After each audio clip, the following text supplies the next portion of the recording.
देखिए DElEd student, last हमारी video थी क्वाड्रिलेटरल के ऊपर यानी कि चतुर्भुज। और इस वीडियो में हम आपको बताएंगे चतुर्भुज के प्रकार। चतुर्भुज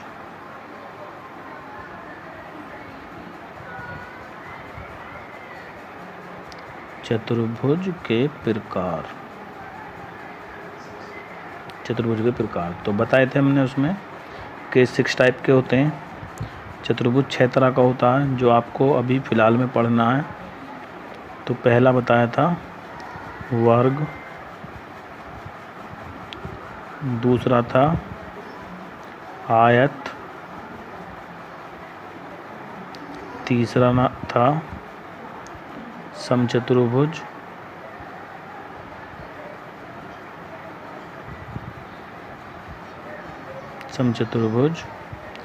और नंबर 4 था समानांतर चतुर्भुज,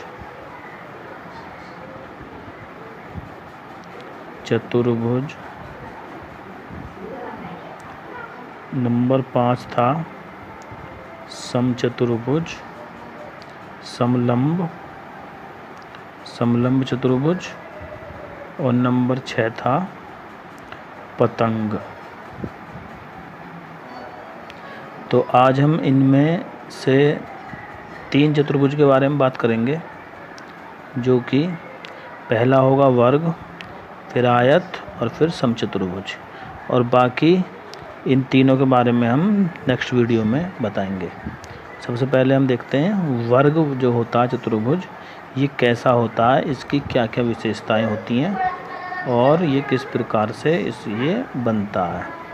तो वर्ग सबसे पहले हम पढ़ रहे हैं वर्ग, जिसको हम बोलते हैं इंग्लिश में स्क्वायर।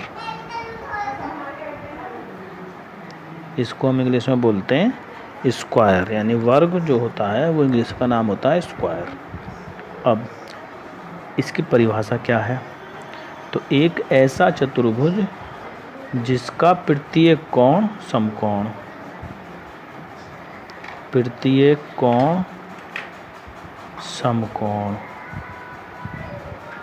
एक ऐसा चतुर्भुज जिसका प्रत्येक कोण समकोण होता है और सभी भुजाएं बराबर होती हैं। सभी भुजाएं मतलब सभी भुजाएं कितनी? 4, चूँकि चतुर्भुज की बात कर रहे हैं तो 4 भुजाएं, तो चारों भुजाएं बराबर होती हैं। तो ऐसी कोई आकृति अगर आपको दिखती है तो उसको हम क्या बोलते हैं? वर्ग। तो सीधी परिभाषाएं नोट कर सकते हैं कि एक ऐसा चतुर्भुज जिसका प्रत्येक कोण समकोण और सभी भुजाएं बराबर हों तो वो वर्ग कहलाता है। ठीक है, अब ये बनेगा कैसे? तो वर्ग एक इस प्रकार से बनेगा, यहाँ पर जिसका प्रत्येक कोण समकोण हो और सभी भुजाएं बराबर हों। तो ABCD ये हो गया वर्ग। तो इसकी सभी भुजाएं मतलब 4 भुजाएं, AB बराबर है BC के, बराबर है CD के और बराबर है DA के, यानी चारों भुजाएं आपस में बराबर हैं। और प्रत्येक कोण A कोण, B, C और D प्रत्येक कितना है? 90 अंश है।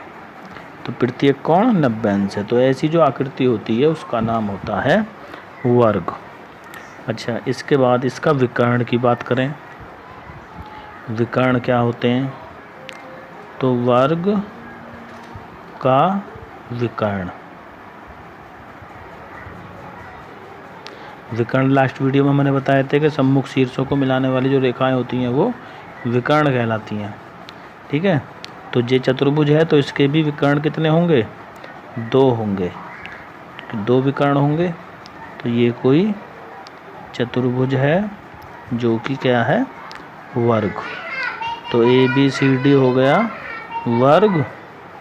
अब इसके सम्मुख शीर्षों को मिलाने से जो 2 रेखाएं बनती हैं वो कौन कौन सी हैं? AC और BD, और ये दोनों आपस में बराबर होते हैं, यही होते हैं विकर्ण, यानी वर्ग के विकर्ण समान होते हैं। तो ये इसकी विशेषता है।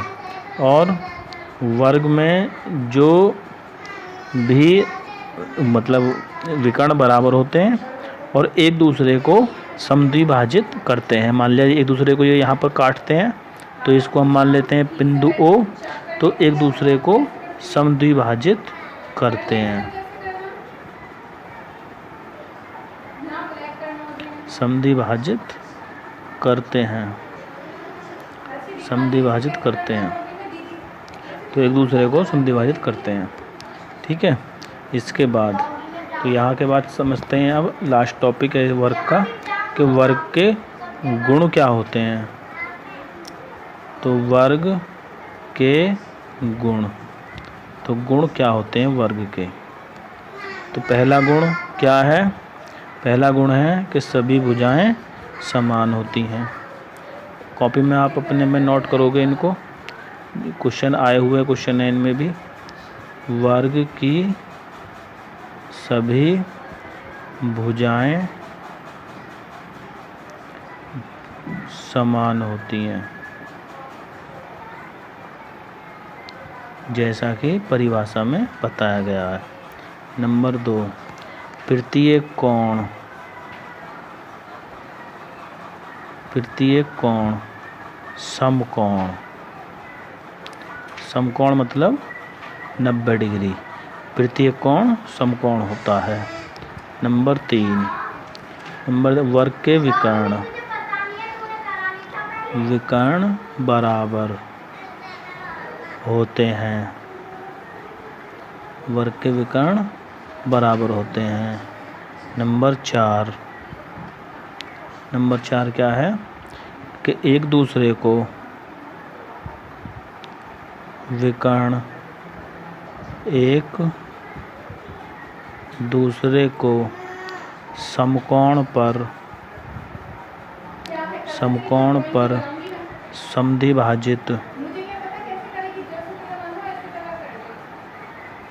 समद्विभाजित करते हैं। अब समद्विभाजित करने का मतलब आप समझ गए, लेकिन समकोण पर से क्या मतलब है, ये है, जैसे कि ये है, ये जो बिंदु है, ये जो काट रहे हैं, ये क्या है 90 डिग्री के, तो ये 90 डिग्री है। ठीक है। तो ये इनकी हैं गुण, विशेषताएं, प्रॉपर्टी। और दूसरा आता है कि आयत, आयत किसे कहते हैं, आयत, आयत को हम इंग्लिश में बोलते हैं रेक्टेंगल, रेक्टेंगल। ठीक है नहीं। तो अब रेक्टेंगल आयत होता क्या है, तो आयत की परिभाषा देखते हैं। ऐसा चतुर्भुज जिसका प्रत्येक कोण समकोण, प्रत्येक कोण समकोण, ऐसा चतुर्भुज जिसका प्रत्येक कोण समकोण हो। तो ये परिभाषा में वर्ग की परिभाषा के लगभग बराबर है। और सम्मुख भुजाएं,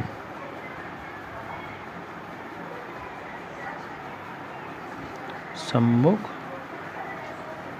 भुजाएं बराबर होती हैं।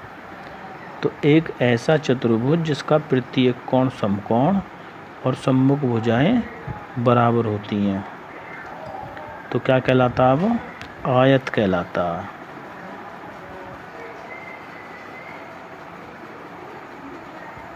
उसे हम क्या कहते हैं, आयत। तो ऐसे चतुर्भुज को आयत कहते हैं जिसके प्रत्येक कोण समकोण हो और सम्मुख भुजाएं बराबर हो।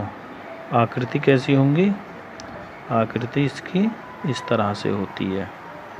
ऐसे कोई चतुर्भुज होता है जो ABCD ऐसे होगा, तो ये भुजा इसके सम्मुख है तो बराबर है, ये इसके सम्मुख है तो बराबर है, और ये प्रत्येक कोण 90 अंश के हैं।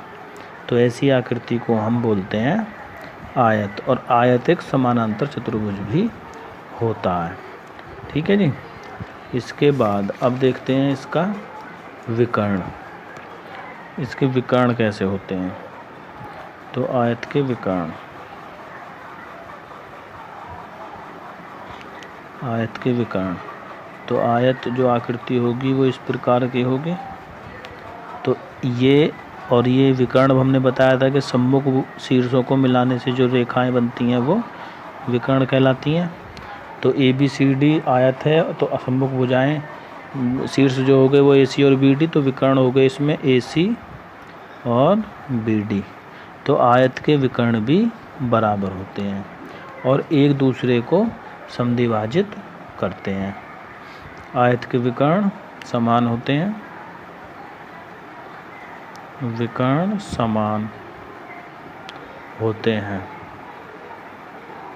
विकर्ण समान होते हैं और एक दूसरे को समद्विभाजित करते हैं, एक दूसरे को समद्विभाजित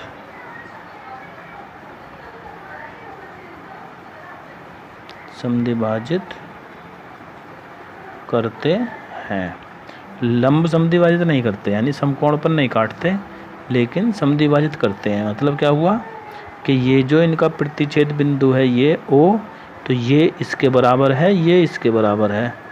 ठीक है, लेकिन ये कोण 90 अंश नहीं है जैसा कि वर्ग में था, तो ये कोण 90 अंश के नहीं है। ठीक है, इसके बाद देते हैं इसमें हम इसकी विशेषताएं। तो आयत के गुण क्या हैं।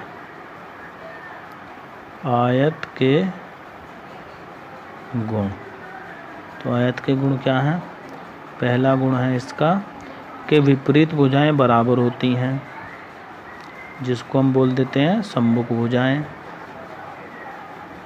विपरीत भुजाएं,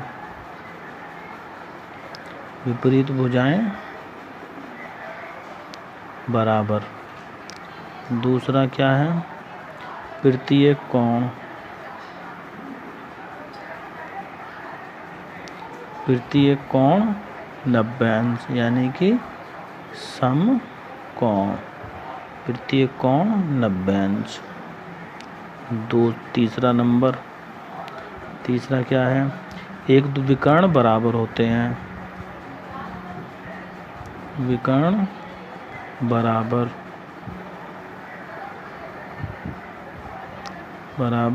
होते हैं। नंबर 4 क्या है, एक दूसरे को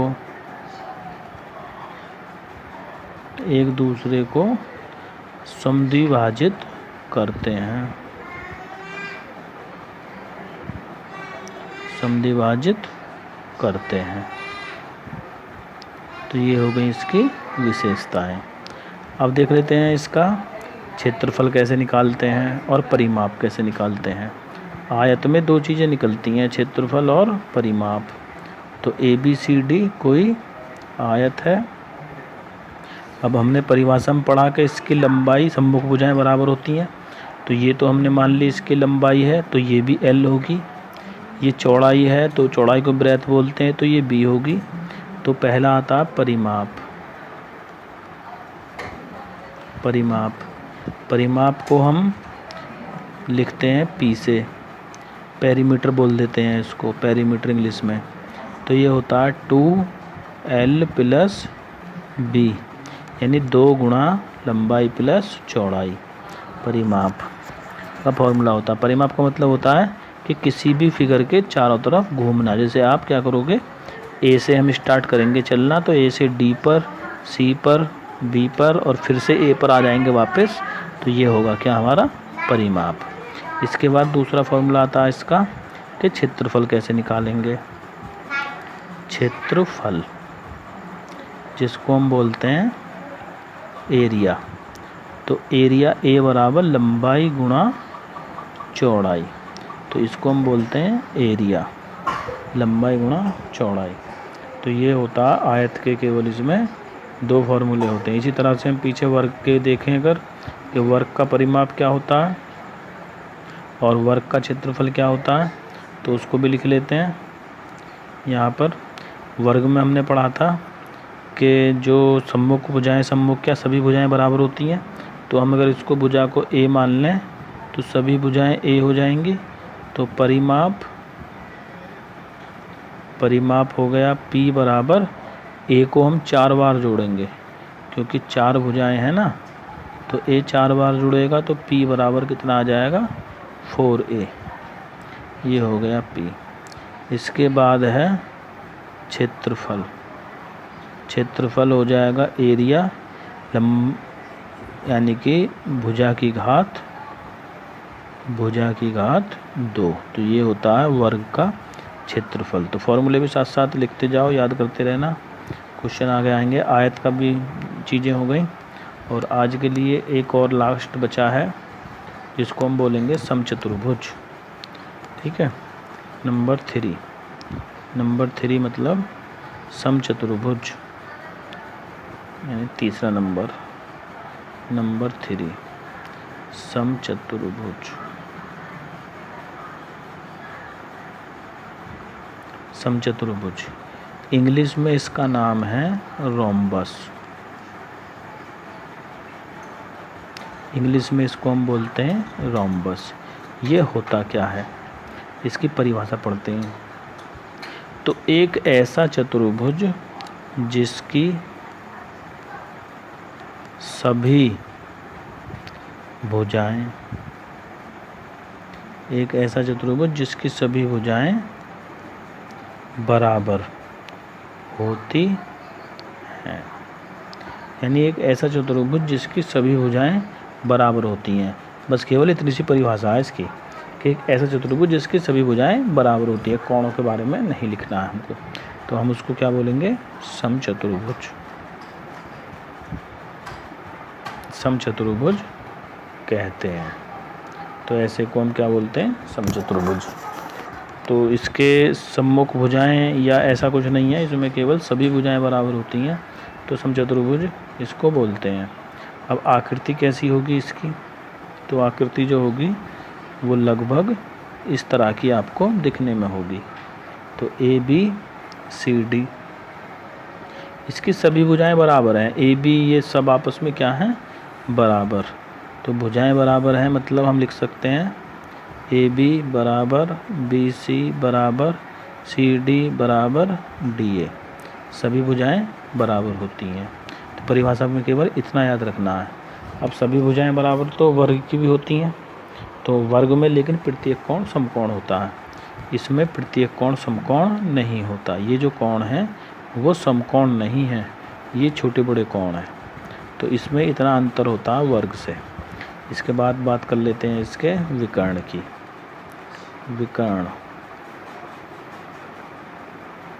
विकर्ण के बारे में, जब समचतुर्भुज ऐसा बनता है तो ये सम्मुख शीर्षों को मिलाने से विकर्ण बनते हैं।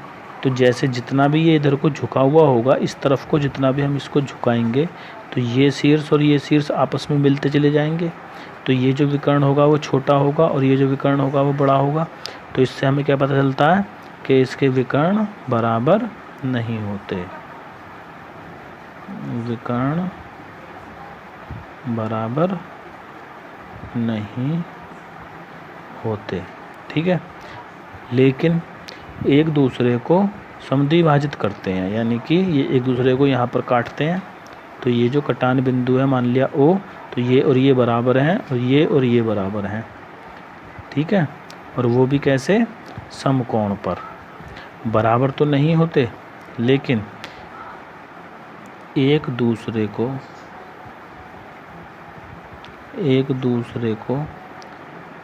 समकोण पर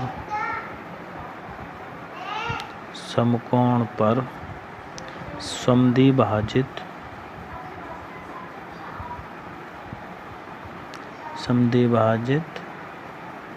करते हैं, यानी एक दूसरे को समद्विभाजित करते हैं, जो कि वर्ग की विशेषता भी थी। वर्ग के विकर्ण एक दूसरे को समकोण पर समद्विभाजित करते हैं, समलंब के भी एक दूसरे यानी समचतुर्भुज के भी एक दूसरे को समद्विभाजित करते हैं। अब हम इसको पढ़ लेते हैं, इसकी गुण क्या हैं इसके, यानी समचतुर्भुज के गुण। समचतुर्भुज के गुण। तो पहला गुण है समचतुर्भुज का प्रत्येक भुजा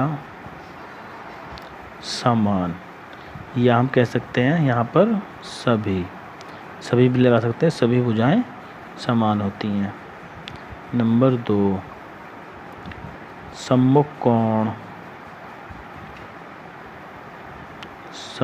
कोण बराबर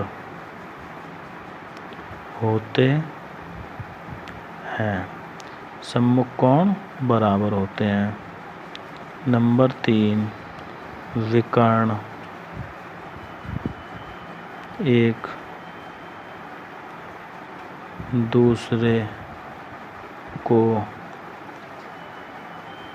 समकोण पर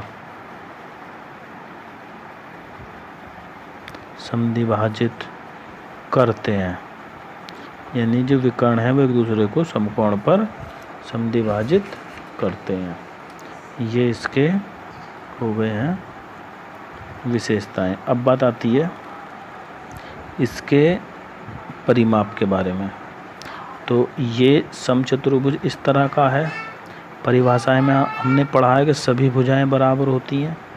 तो ए बी सी डी इसकी सभी भुजाएं बराबर हैं, तो हमने मान लिया ए इसकी ये सभी भुजाएं की लंबाई ए होगी। इसके विकर्ण ये होंगे ए सी और बी डी। विकर्ण को हमने मान लिया D1, ये पहला विकर्ण हम यहाँ लिख देते हैं कि ए सी बराबर डी है D1 और बी डी बराबर है D2। तो सबसे पहले बात आती है परिमाप कैसे निकालेंगे इसका। तो परिमाप हमने बताया था कि जिस बिंदु से चलोगे, ए से अगर हम चलेंगे बी पर, ए से अगर हम चलेंगे बी पर, बी से सी पर, सी से डी पर, डी से फिर ए पर, तो क्या हो जाएगा परिमाप। तो ए से जब हम चलेंगे बी पर तो ए, फिर ये ए, फिर ए, फिर ए, तो कितनी बार घूम गए, चारों भुजाओं पे घूम गए। चारों भुजाओं का मतलब 4a। तो परिमाप जो हो गया इसका पेरीमीटर वो हो गया 4a, या हम लिख सकते हैं 4 गुणा भुजा। ठीक है। अब बात आती है इसके क्षेत्रफल की कि क्षेत्रफल कितना होता है इसका, कैसे निकलता। तो क्षेत्रफल होता है इसका एरिया को लिखते हैं ए से, और वो होता है 1/2 विकर्णों का गुणनफल। विकर्णों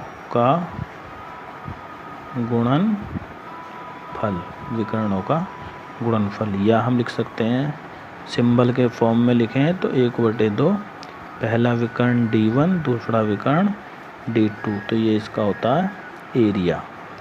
ठीक है। अब हम एक इस पे क्वेश्चन करते हैं जो कि 2016 में एग्ज़ाम में आया हुआ है। 2016 के एग्ज़ाम में आया हुआ है समचतुर्भुज का। क्वेश्चन हमारा है इस प्रकार कि समचतुर्भुज के क्षेत्रफल का फॉर्मूला लिखिए। तो ये बड़ा आसान है। समचतुर्भुज के क्षेत्रफल का फॉर्मूला 2006 में आया हुआ क्वेश्चन है। तो क्या लिखना है हमको, समचतुर्भुज का क्षेत्रफल का फॉर्मूला 1/2 विकर्णों का गुणनफल, बस